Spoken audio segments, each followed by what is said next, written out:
अब वक्त है हमारे चुनाव स्पेशल शो 2024 का अंक गणित का और आज का नंबर है 400 पार। राम मंदिर में प्राण प्रतिष्ठा के बाद संसद का पहला और लोकसभा चुनाव से पहले आखिरी सत्र आज शुरू हुआ। इस दौरान संसद के बाहर प्रधानमंत्री नरेंद्र मोदी के संबोधन और फिर संसद के अंदर राष्ट्रपति के अभिभाषण में राम नाम से साफ हो गया कि 2024 के चुनाव में राम मंदिर सबसे बड़ा मुद्दा बनने वाला है। ऐसे में सवाल यह है कि क्या राम के नाम पर बीजेपी 400 पार के लक्ष्य को हासिल कर लेगी? आइए देखते हैं बीजेपी के इस टारगेट का अंक गणित क्या है। आप सभी को 2024 के वर्ष का राम राम।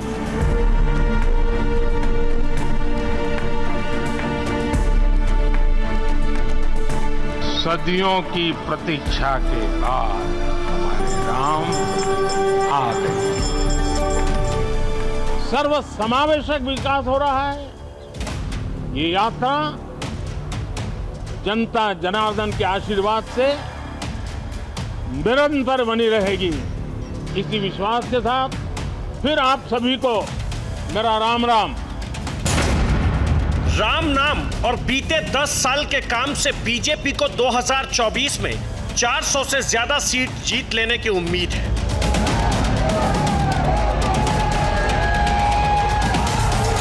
देश के 50% से ज्यादा वोटर की जुबान पर प्रभु राम का नाम और प्रधानमंत्री नरेंद्र मोदी के काम चुनाव तक कायम रहे, इसकी हर मुमकिन कोशिश जारी है। 22 जनवरी को अयोध्या में प्राण प्रतिष्ठा के बाद संसद के बजट सत्र का शुभारंभ हुआ तो प्रधानमंत्री के अभिवादन का अंदाज बिल्कुल नया था। आप सभी को 2024 के वर्ष का राम राम। इसके बाद उन्होंने नारी शक्ति के 4 उदाहरण गिनाए। नारी शक्ति वंदन अधिनियम, by a majority of the total membership of the house. कर्तव्य पथ पर नारी शक्ति का परचम, जो वो पुराने चुनौतियों का नए संसद भवन में राष्ट्रपति द्रौपदी मुर्मू का अभिभाषण ऊर्जा भविष्य निर्माण में लगाए और 1 फरवरी को वित्त मंत्री निर्मला सीतारमण का बजट भाषण। इसके बाद प्रधानमंत्री ने संसद में हंगामा करने वाले सांसदों पर जुबानी चोट की। जो आदतन लोकतांत्रिक मूल्यों का चीरहरण करते हैं, ऐसे सभी माननीय सांसद आज जब आखिरी सत्र में मिल रहे हैं तब जरूर आत्मनिरीक्षण करेंगे कि 10 साल में उन्होंने जो किया। अपने संसदीय क्षेत्र में भी 100 लोगों को पूछ ले, किसी को याद नहीं होगा, किसी को नाम भी पता नहीं होगा जिन्होंने इतना हुड़दंग हो हल्ला किया होगा। और संबोधन का समापन भी शुरुआत की तरह राम राम से किया। फिर आप सभी को मेरा राम राम। माननीय सभासदों, महामहिम राष्ट्रपति जी,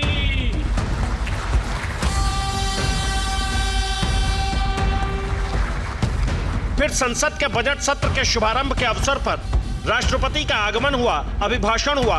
39 हिस्सों के भाषण में 7वें नंबर पर राष्ट्रपति ने पहली बार राम मंदिर का जिक्र किया। कोई भी राष्ट्र तेज गति से तभी आगे बढ़ सकता है जो वो पुराने चुनौतियों का पूरा परास्त करते हुए अपने ज्यादा से ज्यादा ऊर्जा भविष्य निर्माण में लगाए। पिछले 10 वर्षों में भारत ने राष्ट्रहित में ऐसे अनेक कार्यों को पूरा होते हुए देखा है जिनका इंतजार देश के लोगों को दशकों से था। राम मंदिर के निर्माण की आकांक्षा सदियों से थी, आज ये सोच हो चुका है।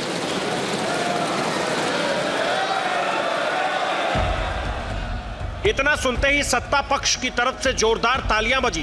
प्रधानमंत्री और गृह मंत्री समेत तमाम मंत्रियों और बीजेपी सांसदों ने मेज थपथपाकर अपनी खुशी जताई तो कई सांसदों ने जय श्री राम के नारे भी लगाए। माहौल ऐसा बना कि कुछ पल के लिए राष्ट्रपति को भाषण रोकना पड़ा। इसके बाद अभिभाषण के 37वें हिस्से में राष्ट्रपति ने रामलला का जिक्र किया। इस वर्ष 22 जनवरी को भी देश ऐसे ही एक पड़ाव का साक्षी बना है।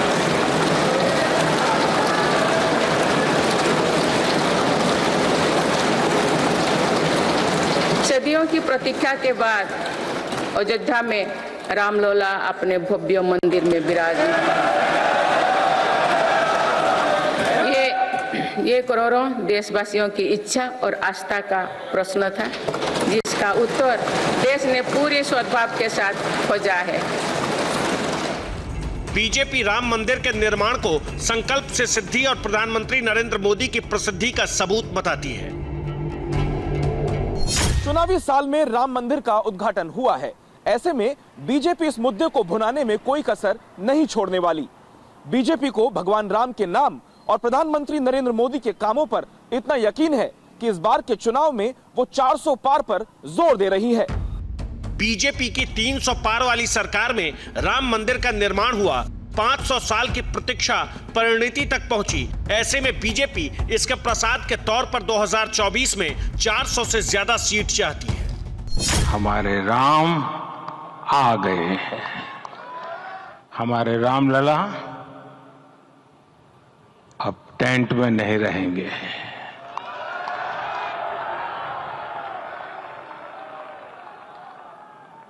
हमारे रामलला अभी दिव्य मंदिर में रहेंगे। 2024 के चुनाव में बीजेपी के लिए राम मंदिर का मुद्दा कितना अहम है, इसे आप प्रधानमंत्री से ही सुनिए, जो उन्होंने 25 जनवरी को नमो नौ मतदाता सम्मेलन में कही। हमारी सरकार है जिसको अयोध्या में रामलला के विग्रह की प्राण प्रतिष्ठा का साक्षी होने का अवसर मिला है।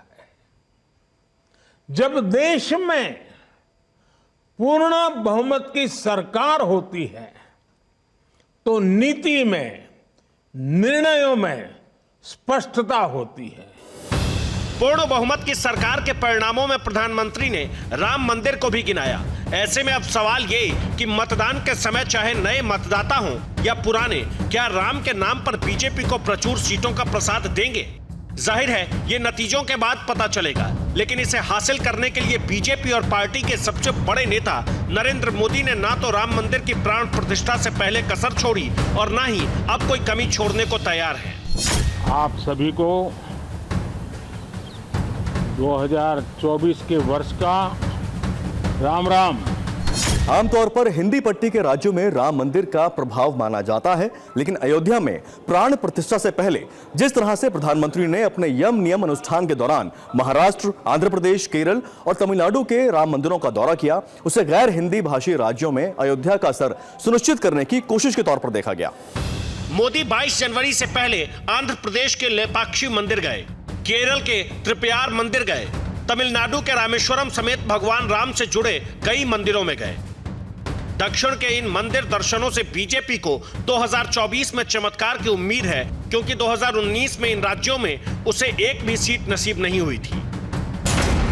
केरल में लोकसभा की 20 सीटें हैं, जहां बीजेपी को वोट तो सहयोगी बीजेडीएस के साथ 15% मिले, लेकिन सीट एक भी नहीं मिली। तमिलनाडु में लोकसभा की 39 सीटें हैं, जहां बीजेपी ने 6 सीटों पर चुनाव लड़ा, वोट मिले 4% और सीट एक भी नहीं।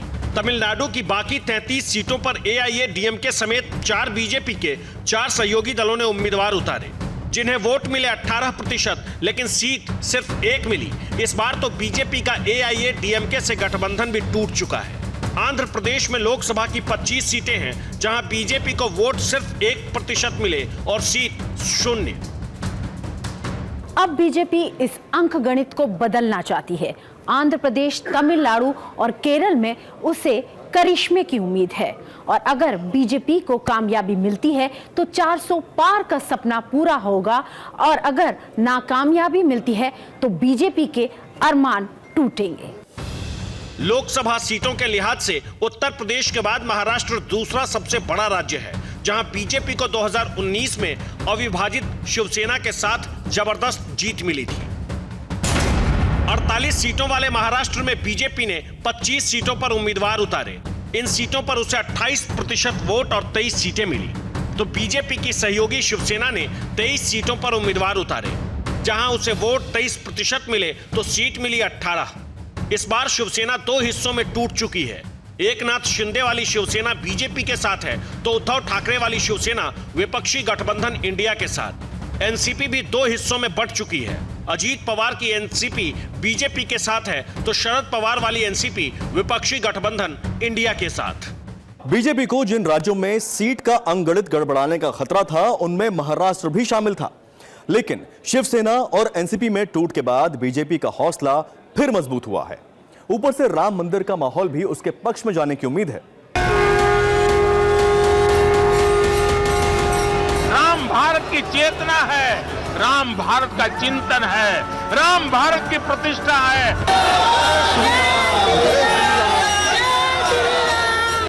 चुनावी साल में राम मंदिर के उद्घाटन, चुनावी राजनीति में धार्मिक भावनाओं के मिश्रण और हर रोज लाखों श्रद्धालुओं के दर्शन से 2024 के चुनाव में राम मंदिर का नैरेटिव बीजेपी के पक्ष में जाता दिख रहा है।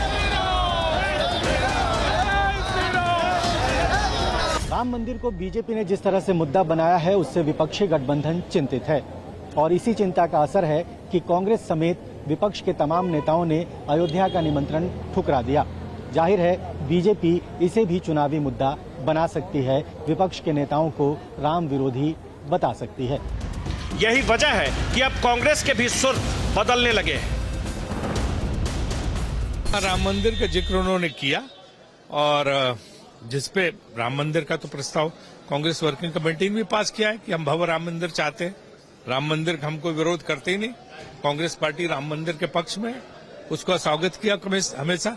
आज भी जब ये हुआ हम लोगों ने मेज थपथपाई। जब राम मंदिर की बात राष्ट्रपति जी ने की, सोनिया जी ने मेज थपथपाई।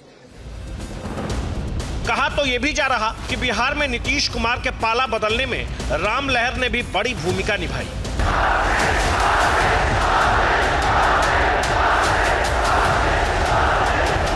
हिंदी पट्टी में वैसे भी बीजेपी बहुत मजबूत है, लेकिन इस बार तो वो इस इलाके में क्लीन स्वीप करना चाहती है। ऐसे में जरा देखिए हिंदी पट्टी का अंकगणित कहता क्या है।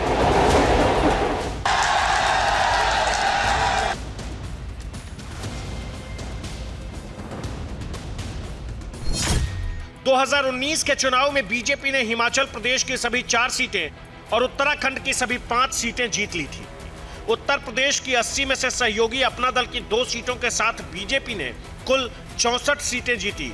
तो यहां कांग्रेस को सिर्फ 1 सीट, जबकि बीएसपी को 10 और समाजवादी पार्टी को 5 सीटें मिली। दिल्ली में भी बीजेपी ने सभी 7 सीटें जीत ली। हरियाणा में बीजेपी ने 10 की 10 सीटें और चंडीगढ़ की इकलौती सीट पर भी जीत दर्ज की। राजस्थान में बीजेपी ने सहयोगी आरएलपी की 1 सीट के साथ सभी 25 सीटें जीत ली। तो मध्य प्रदेश की 29 में से बीजेपी को 28 और सिर्फ 1 सीट कांग्रेस को मिली। छत्तीसगढ़ की 11 सीटों में बीजेपी को 9 और कांग्रेस को महज 2 मिली।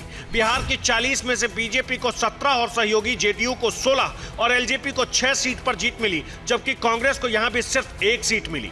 झारखंड की 14 सीटों में बीजेपी को 11 और उसकी सहयोगी एजेएसयू को 1 सीट, तो कांग्रेस को सिर्फ 1 और उसकी सहयोगी जेएमएम को भी 1 ही सीट मिली। इस तरह से हिंदी पट्टी की 226 सीटों में बीजेपी को अकेले 178 सीटों पर जीत मिली थी।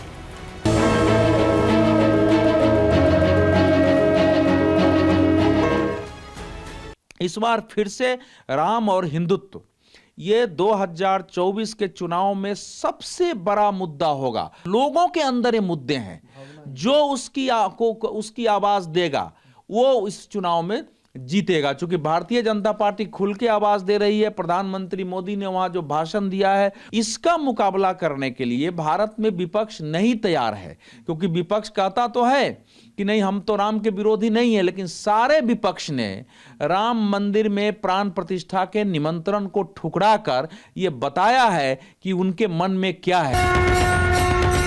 इस बार राम मंदिर के नाम पर बीजेपी हिंदी पट्टी के राज्यों में दोहरा शतक मारने की कोशिश में जुटी है। 22 तारीख को अयोध्या धाम में प्रभु श्री राम के दर्शन हुए और अब यहां जनता जनार्दन के दर्शन का सौभाग्य मिला है। आज पश्चिमी यूपी को विकास के लिए 19,000 करोड़ रुपए से अधिक के प्रोजेक्ट भी मिले हैं। बीजेपी राम रथ पर सवार होकर 2024 में प्रचंड विजय अभियान में जुटी है, तो कांग्रेस भारत जोड़ो न्याय यात्रा के जरिए बीजेपी की वापसी रोकने के मिशन पर है। ऐसी कोई बात नहीं है कि लहर है, ऐसी कोई बात नहीं है। मैंने आपको उस दिन भी बताया, ये बीजेपी का एक पॉलिटिकल प्रोग्राम है। इसमें उन्होंने नरेंद्र मोदी जी ने वहाँ पे मतलब पूरा फंक्शन किया। एक तरफ नरेंद्र मोदी और आरएसएस, दूसरी तरफ इंडिया। इंडिया एक विचारधारा है और आज इंडिया के पास हिंदुस्तान का तकरीबन 60% वोट है। राहुल गांधी 2019 में बीजेपी के विरोध में पड़े मतों का अंकगणित बताकर 2024 के चुनाव में जीत का दावा कर रहे हैं। लेकिन सच ये है कि 2019 में बीजेपी को अकेले करीब 38% और उसके गठबंधन एनडीए को 45% वोट मिले थे। उत्तर प्रदेश समेत करीब 15 राज्यों केंद्र शासित प्रदेशों में बीजेपी को 50% से ज्यादा वोट मिले। 2019 में बीजेपी ने 436 सीटों पर उम्मीदवार उतारे थे। इनमें से 303 पर उसे जीत मिली। बाकी 107 सीटों पर बीजेपी के सहयोगी दलों ने चुनाव लड़ा और 51 सीटों पर जीत दर्ज की। इस बार बीजेपी 450 से ज्यादा सीटों पर चुनाव लड़ सकती है, क्योंकि उसका मकसद अकेले 400 से ज्यादा सीट जीत लेना है। सीटें कितनी आएंगी ये नहीं पता, लेकिन प्रधानमंत्री को तीसरी बार जीत की पूरी उम्मीद है।